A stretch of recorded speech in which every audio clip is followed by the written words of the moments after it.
Onlarla İtalyan şef reseptlerini izleyenden sonra indiye kimi hazırladığım en dadlı pizza olacağını düşünürdüm ama amasını sonra birlikte izleyecek, gəlin hazırlama qaydasından danışım. İlıq suya instant maya və şəkər tozunu qarışdırıb qabarması üçün 10 dəqiqə gözlədim. Xəmiri üçün ayırdığım undan öncə bir stəkana ayırıb duz və hazır mayalı su ilə qarışdırdım.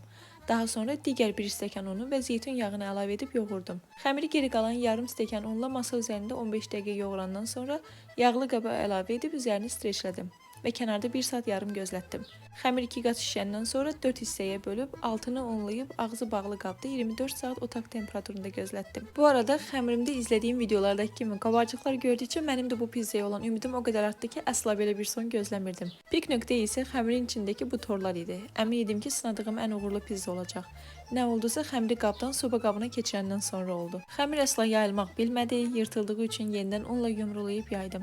Üzerini də doldurandan sonra sobada 200 dərəcədə 20 dəqiqə pişirdim və nəticədə kəsilə bilməyən, kənarları hədsiz quru, əsla şişməmiş bir pizza alındı. Dadına gəldikdə isə yemək olardı, amma bir də beləsini hazırlamaram.